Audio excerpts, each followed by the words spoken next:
Hey everyone, and welcome back to Facts Discoveries. You ever find yourself mid-recipe, staring at the ingredient list, and your brain just short-circuits? One recipe screams for baking soda, the next demands baking powder, and you're standing there thinking, aren't they like the same thing? I've been there, and let me tell you, that tiny little difference can be the line between a stopping fluffy cake and a sad, dense hockey puck. So today, we're diving deep into the kitchen chemistry that separates these two white powders. Trust me, by the end of this, you'll be a baking boss. Let's start with the OAG, the classic, baking soda. This stuff is pure sodium bicarbonate. On its own, it's pretty chill, just a simple white powder. But here's the catch: it's a base, which means it needs an acidic partner to get the party started. Think of it like a superhero who needs a sidekick. When baking soda meets an acid like lemon juice, vinegar, buttermilk, yogurt, or even brown sugar, boom, they react and release carbon dioxide bubbles. Those bubbles are the magic that makes your dough and batter rise, giving you that light, airy texture we all crave. So, if your recipe has a good amount of acid in it, baking soda is usually the go-to leavening agent. Now, let's talk about its more complex cousin, baking powder. This isn't a one-ingredient wonder. Baking powder is actually a pre-packaged mix. It contains baking soda, but it also brings its own acid, usually cream of tartar or another dry acid. Plus, it has a stabilizer like cornstarch mixed in. The cornstarch is there to absorb moisture and prevent the soda and acid from reacting with each other in the container. So, baking powder is like a self-contained leavening kit. It doesn't need you to add any extra acidic ingredients to the recipe to do its job. It's got everything it needs to create those bubbles all by itself, right out of the can. To really get this, let's use an analogy. Imagine your batter is a racetrack. Baking soda is a sprinter. The second it hits liquid and acid, it's off to the races, reacting super fast and releasing a big burst of carbon dioxide all at once. It's an immediate, powerful reaction. That's why, when you use baking soda, you usually want to get your batter into the oven pretty quickly so you can trap all those bubbles before they fizzle out. Baking powder, on the other hand, is more of a marathon runner. Most baking powders you buy today are double-acting. This is super cool. It means they release gas in two phases. The first release happens when you mix the powder with the wet ingredients in your bola, small initial fizz. The second, much bigger release happens when the batter gets hot in the oven.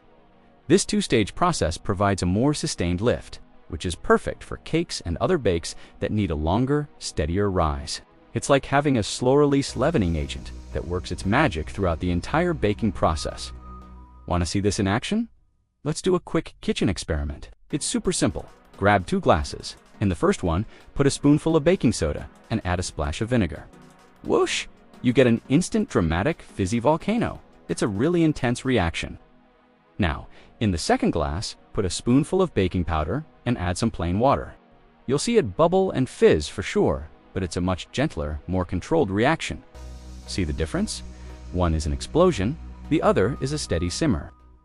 That's the core difference in how they work in your recipes. So how do you know which one a recipe will call for? It all comes down to the other ingredients. If a recipe has a lot of natural acidic components, like a chocolate cake that uses natural cocoa powder, which is acidic, or pancakes that use tangy buttermilk kit, will almost always call for baking soda. The soda is there to react with those existing acids and provide the lift. But what if your recipe is more neutral in flavor? Think of a classic vanilla sponge cake or simple sugar cookies. These recipes don't have a strong acidic ingredient. In that case, the recipe will lean on baking powder. The baking powder brings its own acid to the party, so it can create the rise all on its own without making the final product taste sour or tangy. Now, here's where it gets really interesting. Have you ever seen a recipe that calls for both baking soda and baking powder? It seems redundant, right? But there's a genius reason for it. In these recipes, there's usually an acid present like buttermilk or yogurt. The baking soda is added first to react with that acid. But often, the amount of acid isn't enough to fully neutralize all the soda, or the soda alone won't create enough lift for a super fluffy result. So, the baking powder is added as a backup, a reinforcement. The baking soda does its job of balancing the flavor by neutralizing the acid, and the baking powder comes in to provide that extra oomph, that extra lift to make sure the final product is perfectly light and airy. They're not competing, they're working together as a team. The biggest rookie mistake is thinking you can just swap them one for one. Please don't do this. They are not interchangeable. If a recipe calls for baking powder and you use baking soda instead, you're missing the acid component. Your cake will likely be flat, dense, and might even have a bitter, soapy taste because the baking soda didn't have enough acid to react with. It's a total bummer. On the flip side, if you use baking powder when the recipe calls for soda, you're adding extra acid that the recipe didn't account for. This can make your baked taste weirdly tangy, and because baking powder is less potent than pure baking soda, you might not get a good rise either. It can throw off the whole balance of your dish. And here is a pro tip that will save you a lot of future heartache. Check the freshness of your leaveners. Yes, they can go bad. Baking soda and powder lose their potency over time, especially if they're exposed to humidity. An old dead leavener means a flat, sad bake. To test your baking soda, drop a little bit into some vinegar. If it fizzes up like crazy, you're good to go. To test your baking powder, stir a spoonful into a cup of hot water. If you see a bunch of active bubbles, it's still fresh. If you get a weak fizz or nothing at all, it's time to buy a new container.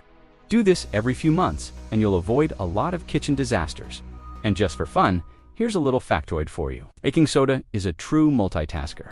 It's not just for baking. You can use it for cleaning tough stains, scrubbing your sink, deodorizing your fridge, and even in some home remedies. It's a total household MVP baking powder, though its career is pretty much confined to the kitchen. It's a one-trick pony, but it's a really, really good trick. So, the next time you're whipping up a batch of cookies or a birthday cake, you'll know exactly what's going on. Think of them as secret agents in your batter. Baking soda is the agent that needs a partner to activate its powers. Baking powder is the agent that comes with its own complete toolkit ready for action. Understanding this simple but crucial difference is the key to unlocking fluffier, tastier, and more successful baking adventures. So, the big takeaway from all this, choosing between baking soda and baking powder isn't just about following a recipe blindly. It's about understanding the science and the art of baking. It's about matching the right leavener to your recipe's unique personality. Once you get that, you're not just a baker. You're a kitchen chemist. Your cakes will be fluffier, your cookies will be chewier, and you'll feel like a total rock star. Thanks for hanging out with me today on Facts Discoveries. If you learned something new, hit that like button, subscribe for more deep dives, and I'll see you in the next video.